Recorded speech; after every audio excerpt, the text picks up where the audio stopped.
Hello everybody, Bruce here with a video that's going to talk about all things covered in Module 4. It's not going to be a lesson per se, but I'm going to start giving you overviews of the module itself each and every week.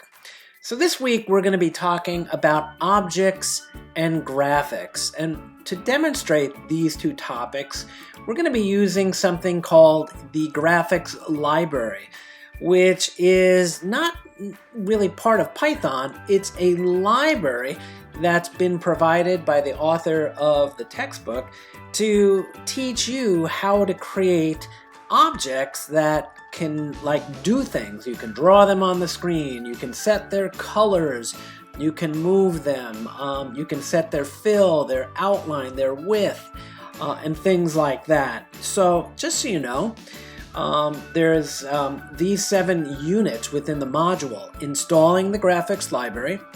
There's a video and some demo files for that. Creating the graphics window and drawing some points on it. There's a unit on drawing shapes, including, I think, circles, rectangles, lines, and things like that. I'm going to teach you how to clone objects. So when you draw, say, a rectangle, you'll be able to clone it, move it, and change various properties of that object.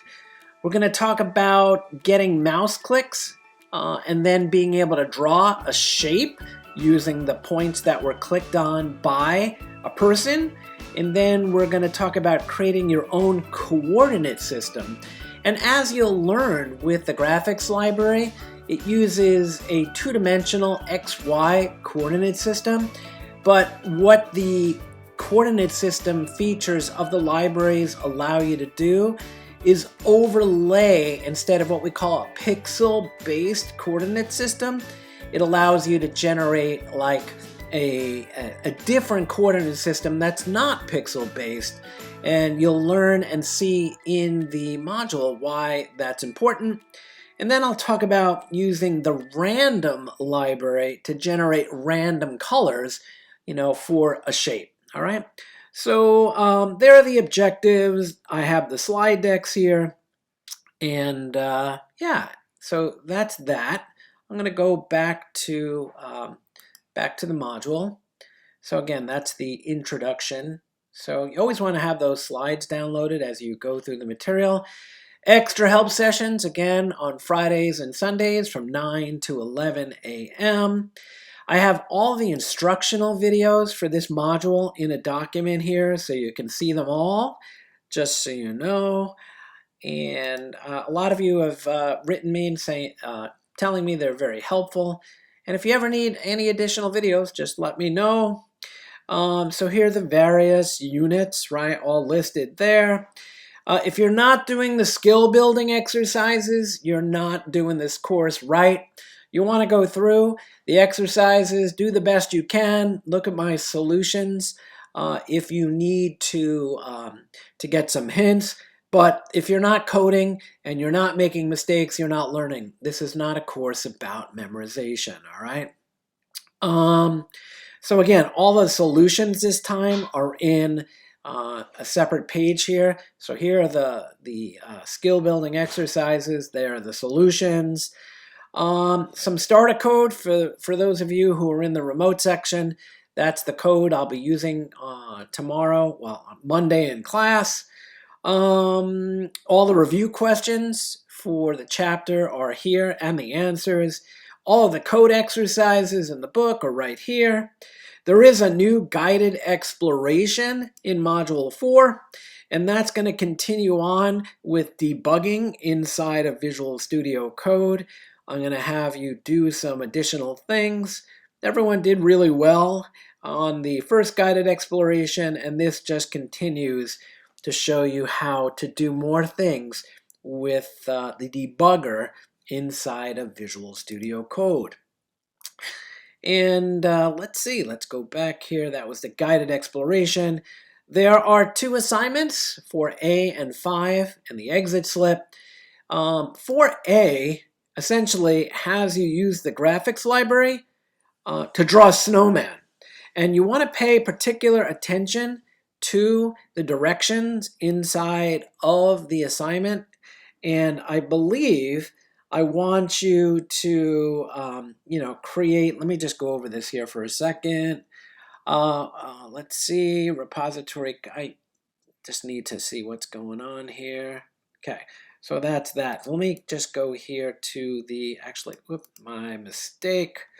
That's the README problem set for a problem 1. Let's see, create the graphics window. Yeah, this is for the snowman. I want you to draw a snowman, and you have to pay particular attention to what I asked for in the readme.md file, all right? So make sure you do that, because again, there needs to be 3 circles. The snowman has to have a hat, it has to have eyes, a nose, it has to have arms. A lot of people forget to put the arms on the snowman. And you have to use specific shapes that I ask you to use in the graphics library. So that's problem set 4A. And then problem set 5, I'm going to go there right now. Problem set 5, right, has several problems.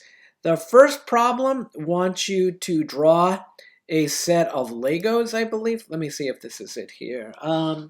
Using the graphics library, draw a picture of the side view of a car, of an automobile. So again, I want it to have 2 tires, an area for windows in the roof, a front and rear bumper, and I want you to use a line, circle, rectangle, polygon, set outline, and set fill. You'll know more about those as you go through the exercise. Problem 2, I want you to draw a set of Legos, okay? Draw a set of Legos. And I give you the Legos that I want you to draw, and they have to be drawn the way that I asked for them to be drawn. Don't forget to put your name in these assignments. I'm getting a lot of assignments without people's names in them.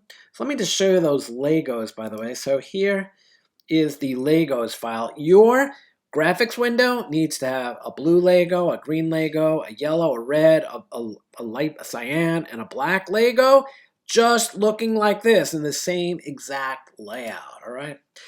The last problem has you draw a face, okay? Like a person's face or a character's face, and it has to, include 2 eyes, a nose, a mouth, with some teeth, 2 ears, and some hair, all right? So that's the 2 programming assignments. A lot of students really enjoy this module because they get to show some creativity. And let me just carry on here. There is an exit slip as usual, and I'm getting some really great feedback from a lot of you on the exit slip, so keep up the good work. There is a learning guide quiz and a Module 4 quiz. And I believe with the Module 4 quiz, you get 2 attempts, just so you know, and there are only 20 questions, all right? So that's it. That's it with Bruce's overview for Module 4. Again, I think you're going to have a lot of fun with this particular module. Students always do. And I'll probably share out, a lot of the things that you draw with the graphics library, all right? So that's all I got. Welcome to Module 4. Catch me on Slack if you have any questions. Have a great day, everybody.